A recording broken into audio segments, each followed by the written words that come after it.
Assalamualaikum warahmatullahi wabarakatuh. Perkenalkan, nama saya Ani Mariani. Saya mengajar di SMK Negeri 1 Majalengka. Saya mengajar materi produk kreatif dan kewirausahaan.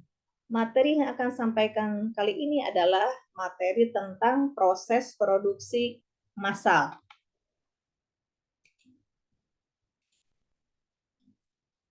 Definisi produksi massal adalah produksi massal adalah sebutan yang diberikan kepada sebuah metode memproduksi barang dalam jumlah besar dengan biaya yang rendah per unitnya.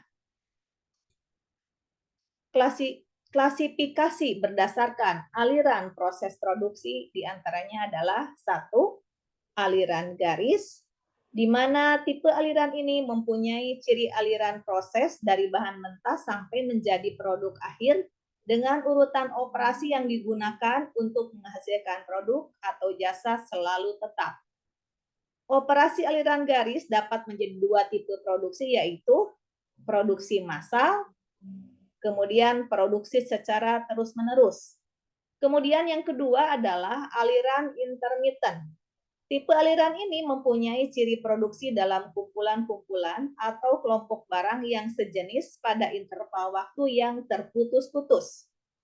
Yang ketiga adalah aliran proyek.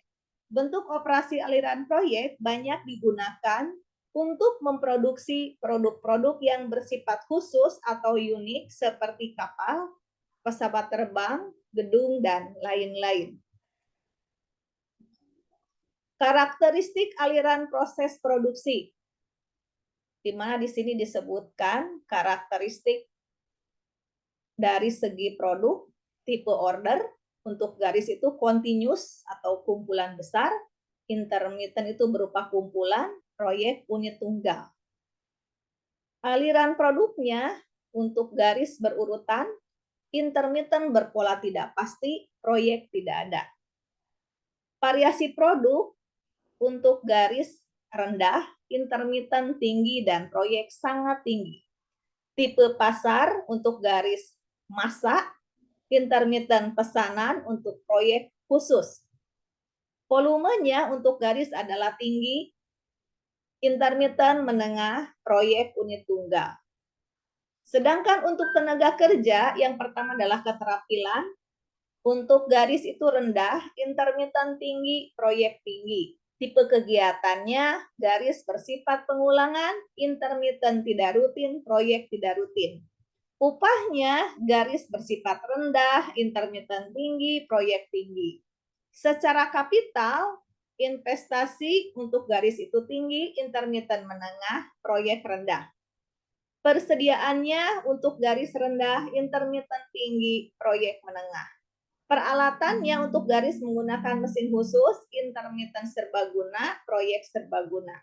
Sasarannya fleksibilitas untuk garis itu rendah, intermittent menengah, proyek tinggi. Biayanya untuk garis rendah, intermittent menengah, proyek tinggi. Kualitasnya untuk garis konsisten, intermittent lebih variabel, proyek lebih variabel. Waktu penyelesaian untuk garis rendah, intermittent menengah, proyek tinggi. Perencanaan dan pengawasan produksi untuk garis itu mudah, intermittent sulit, proyek sulit. Untuk kualitas, garis itu mudah, intermittent sulit, proyek sulit. Untuk persediaan, garis mudah, intermittent sulit, proyek sulit. Keuntungan dari produksi massal yang pertama adalah akurasi dan otomatisasi tinggi. Banyak barang yang diproduksi dan semuanya adalah barang standar. Dan ini akan menghasilkan tingkat akurasi yang tinggi meskipun membutuhkan pemantauan yang berkelanjutan. Yang kedua adalah kurang biaya tenaga kerja. Banyak hal yang diputuskan sebelumnya, ini menghasilkan pembagian kerja yang merupakan salah satu faktor yang berkontribusi untuk akurasi yang tinggi. Kemudian lebih dari itu, karena setiap pekerja atau kelompok pekerja berfokus pada pekerjaan individualnya, tingkat keandalan yang lebih tinggi ditetapkan di sini. Tingkat produksi cepat, tingkat otomatisasi yang tinggi menyebabkan mesin bertenaga dan akibatnya ada peningkatan laju produksi. 4. Sedikitnya pengeluaran per unit. Biaya individu yang rendah merupakan fitur utama dari produksi massal. Alat otomatis digunakan yang memastikan pekerjaan lebih cepat dari biasanya. Kekurangan produksi massal yaitu sumber daya yang terbuang. Kadang-kadang jika ada yang salah dengan desain produk, seluruh siklus produksi akan terpengaruh dan ini juga tidak dapat diverifikasi secara akurat sampai beberapa telah dibuat. Yang kedua, tidak ada jaminan. Seperti telah disebutkan sebelumnya, konsumsi massa sangat penting untuk menentukan tingkat keberhasilan produksi massal. Kemudian perusahaan perlu memperhitungkan permintaan pasar dari produk tersebut. Yang ketiga adalah lebih banyak biaya untuk bahan. Meskipun pengeluaran keseluruhan per unit berkurang, penggunaan alat mesin otomatis membutuhkan banyak investasi. Ada bahan baku lain yang dirancang selama rencana desain produk yang sangat mahal dan perlu dibeli untuk tingkat produksi yang lebih cepat. Kemudian yang keempat adalah kurang beragam. Kesamaan adalah ciri produksi massal.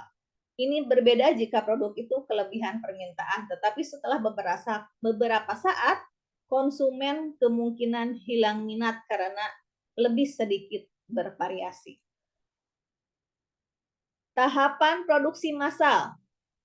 Pertama adalah tahap persiapan, kedua adalah proses persiapan produksi, di mana urutannya sebagai berikut. Pertama ada penjadwalan waktu, kedua pemilihan peralatan, ketiga pengerjaan dengan perkakas, keempat mobilisasi personalia, kelima pembelian material, keenam pembagian pekerjaan. Sekian untuk materi hari ini. Saya ucapkan terima kasih atas perhatiannya. Wassalamualaikum warahmatullahi wabarakatuh.